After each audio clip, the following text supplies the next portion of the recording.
The second period, when Latin moved into the garden, the kitchen and the church. The year everything changed, AD 597. Picture England in the year 596. Most people living there speak Old English, the rough Germanic ancestor of the language. They farm, they fight, they tell stories around fires. Then, in 597, everything shifts. Pope Gregory I, one of the most powerful figures in the medieval Christian world, makes a decision. He will send missionaries to convert the Anglo-Saxon people to Christianity. He chooses a monk named Augustine, not the same Augustine who wrote famous theology, but a different one, to lead the mission. Augustine sets off with about 40 monks, crosses the English Channel, and lands in the Kingdom of Kent. This moment is the starting point for what historians of language call the second period of Latin's influence on English. And unlike the first period, when Romans occupied Britain and left behind a thin layer of words like wall and street, this second wave goes much, much deeper. Why deeper? Because this time, the people bringing Latin weren't soldiers, they were teachers. Why this time was different. The first period of Latin influence happened when Roman legions marched into Britain around 43 AD. Soldiers build roads, establish camps, and trade with locals, but they don't exactly sit down for long conversations about ideas, agriculture, or the meaning of life. The Latin words that trickled into Old English during that era were mostly practical and surface level, words for military and infrastructure things. And when the Romans pulled out of Britain in the early 400s, their linguistic footprint was surprisingly shallow. The second period was a totally different story, for one simple reason. The monks stayed. They built schools, they translated texts into Old English, they set up monasteries. And monasteries in the early medieval world were not just religious buildings. They were the hospitals, research centres, libraries and schools of their time, all in one. Monks in a medieval monastery might spend their mornings in prayer, their afternoons copying manuscripts by hand, and their evenings tending to a garden full of medicinal herbs. They knew about plants, medicine, farming and cooking, and they shared that knowledge with the local English population. Knowledge travels with language. When a monk teaches an Anglo-Saxon farmer how to grow a new vegetable or treat a wound with a certain herb, the Latin name for that plant often comes along. This kind of everyday contact between Latin-speaking monks and English-speaking locals is why the second period left such a wide and colourful set of words in English, stretching far beyond the church and into the garden, the kitchen. Part 1. The sacred vocabulary, a whole religious world in new words. Let's start with the most obvious category, church words. When Christianity arrived in England, it brought an entirely new set of concepts that Old English simply had no words for. A religion centred on altars, candles, priests and formal creeds needed vocabulary to describe all of these things. So English borrowed, directly from Latin, or from the church Latin used in services. Altar, from Latin altare, the raised platform at the front of a church where the central rituals take place, almost unchanged from its Latin form. Mass, from Latin missa, meaning dismissal. The congregation was sent out at the end of the service, and the whole ceremony took on that name. Today we still use Mass to refer to the Catholic religious service. Cross, from Latin crux, meaning the wooden frame used in Roman executions. Christians transformed it into their central symbol, and the word crossed into English. Creed, from Latin credo, which means I believe. You might recognise this. In music, Beethoven set the Latin church text to music, and there's a famous section that begins, Credo in unum Deum, I believe in one God. The creed is the statement of beliefs that Christians recite together in services. Saint, from Latin sanctus, meaning holy or sacred. Notice that sanctus is also the root of English words like sanctuary, a holy, safe place, and sanctify, to make holy. Monk, from Latin monachus, which itself came from Greek monos, meaning alone. Early Christian monks often lived in solitude as a spiritual practice, so the word literally refers to a solitary person. Priest, from Latin presbyteros, which came from Greek presbyteros, meaning elder. The Greek connection is interesting. Many early Christian terms were borrowed from Greek into Latin before reaching English. This also tells you something about where Christianity itself spread from, the Eastern Mediterranean world, where Greek was the common language. None of these concepts existed in Old English before Christianity arrived. The entire theological and ritual vocabulary of a new religion had to be imported, almost wholesale. This is one of the clearest examples in history of how religious conversion changes a language, not just the beliefs of a people, but the very words they use every day. Part 2. The candle. A single word that lights up a whole family. Now, here is where things get genuinely fascinating, because some of these borrowed words have relatives hiding all over modern English that you would never guess are connected.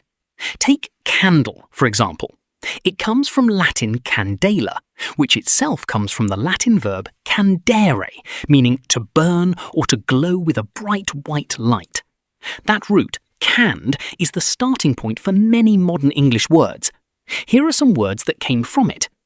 Candle, via Old English from Latin candela, a stick of wax with a wick that burns. Straightforward. Candid, meaning honest, open.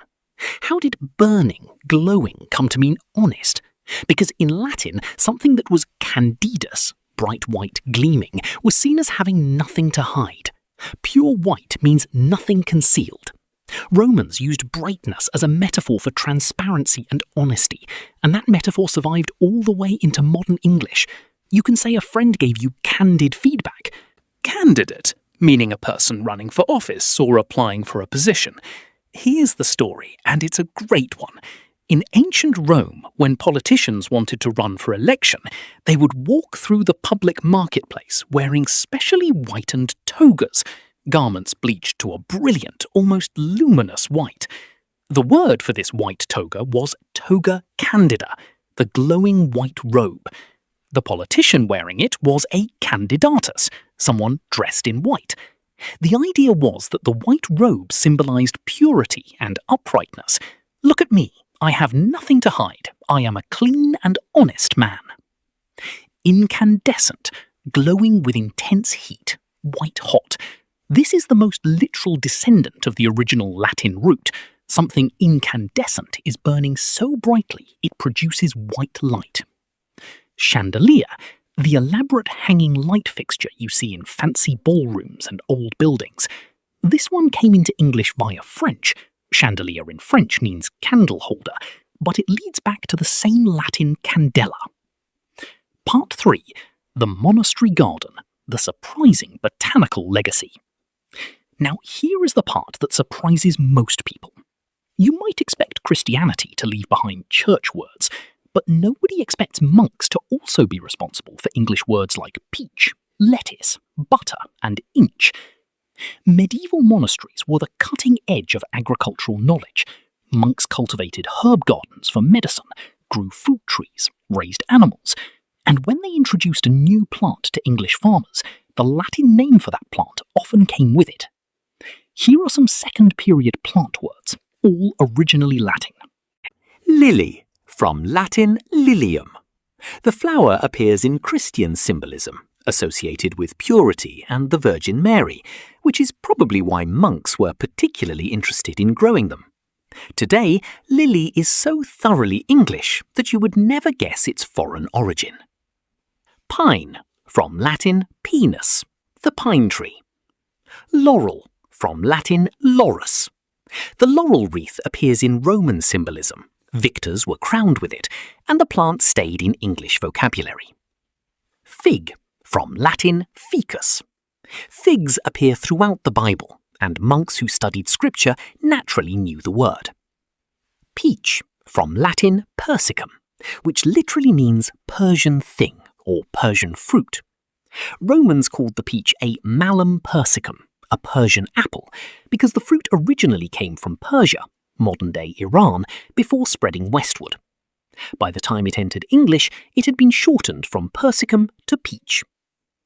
Lettuce, from Latin lactuca. This one has a brilliant hidden story. Lactuca comes from lac, the Latin word for milk. Why would lettuce be named after milk? Because when you snap the stem of a lettuce plant, it oozes a small amount of white milky liquid. The Romans noticed this and named the plant accordingly. The milk connection is invisible in the English word lettuce, but it's right there in the Latin ancestry. Beyond plants, monks also introduced or named several animals as they discussed the natural world and the exotic creatures mentioned in biblical texts. Part 4. The Kitchen and the Ruler. Everyday words from Rome. The monks also brought practical everyday words related to food and measurement. Cheese, from Latin caseus, one of the most fundamental foods in medieval European life, and the Latin word came along with the techniques for making it. Pepper, from Latin piper.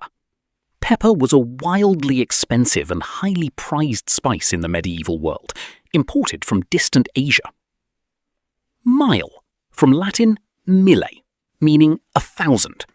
Specifically, a Roman mile was mille passus, 1,000 paces, where each pace was 2 steps, roughly 5 feet.